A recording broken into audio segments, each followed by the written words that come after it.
out of the box or out of the wall, whatever you want to call it, we have a TV series, His Dark Materials. This is based off, I think, the Golden Compass series. I don't know.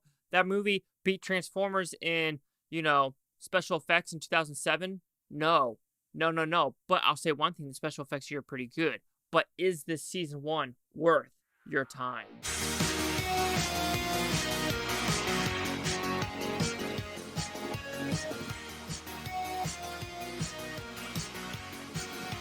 Chase Lee Hockey here with the Blue Futon reviewing His Dark Material first season. So what is this show about?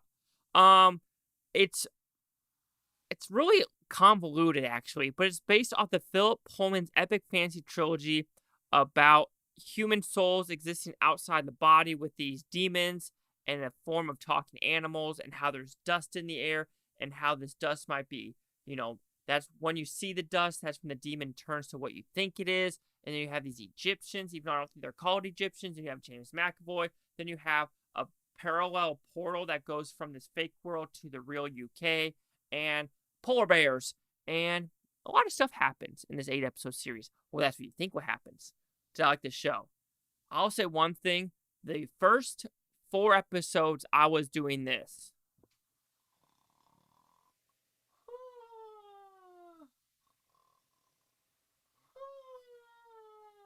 The first 4 episodes were a fucking snore. It was 4 hours wasted. I was this close to not putting disc 2, and I was like, I can't do it. This is so fucking boring. This is slow. I can't stand it. The main girl is insufferable. I mean, fuck, she's the girl from Logan, but my God, insufferable. It's like, shoot me now. I can't stand this girl whatsoever. And you think, okay, what about the last 4 episodes? While the action picks up and there's more interesting characters, she is still fucking annoying. I'm just like, shut her up.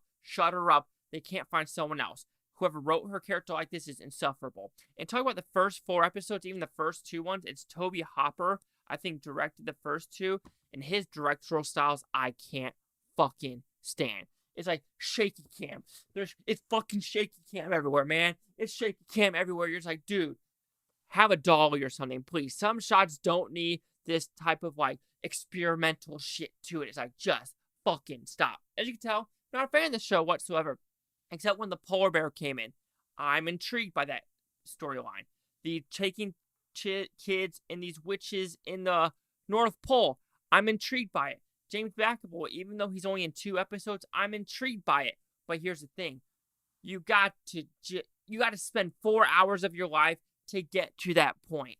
And when you get to that point, you're like, okay, I'm finally somewhat intrigued. But then we go into the real UK world. Then we go back to this fantasy world and the real UK world and fantasy world. And it feels like there's so much shit thrown at you and you don't get a lot resolved. You just don't. There's like, well, here's a lot of characters that we're going to expand on in the future. And so we expect you to come back. Yes, there's 3 series or 3 seasons of this. Am I going to watch season 2? I truly do not know because I got to buy it. I'm selling season 1. I truly am. I'm not rewatching season 1 again whatsoever. I can't stand the... Okay, but let's talk about the positives. I've been pretty dog shitting on this show. Some characters like the Egyptians are interesting. The demon creatures are very interesting. The main mother character with the monkey, interesting. The polar bears, interesting. So there are sprinkles of interestingness involved in this show. But my God, it takes way too long. And the main girl is so fucking insufferable. She's like, I know everything. It's that I know everything girl boss attitude. It's like, look, girl, you just almost got so many people killed. You don't know everything. You've been stuck in this school for 15 years of your life, but all of a sudden you think you fucking know. You're hot shit. You're not hot shit. I'm sorry, and you're so fucking annoying. Yes, you might have a lot of trauma in your past, and you might not trust some people, but trust people that are like, yeah, that kid's dead. And you're just like, I know better. Do you, though? Do you? So overall, His Dark Materials, I found season 1 so fucking boring. At least the 4 episodes, when you continue on, it's pretty good. But there's just so much stuff thrown at the wall, and I can't stand the main character girl, and there's too much shit. There's just too much shit going on. Truly is. So His Dark Materials, season 1, will receive a 1.5 out of 5 with Futons. It goes at 30%. Let's see the Critics' New Scores gave this one. And you were thinking probably, oh, wait a minute. Since you like the first 4 and the last 4, no, the first 4 episodes were so bad. They were so bad that I was just like, I can't do this. I truly cannot. It is so boring. All right, let me type this shit in. I'm totally. Is it materials with an S? It is with an S. I'm going to say it did pretty well, but I'm just going to take a random freaking guess. Season 1, apparently, 77 with the critics, 82 with the audience. Critic consensus. The Demons is in the details, and while his Dark Materials visual splendor and exceptional performances definitely capture the essence of Philip Philman's novels, it could use a little more magic. Sure, like I said, though, the special effects in this movie are freaking top-notch, and that's why it has the 30%.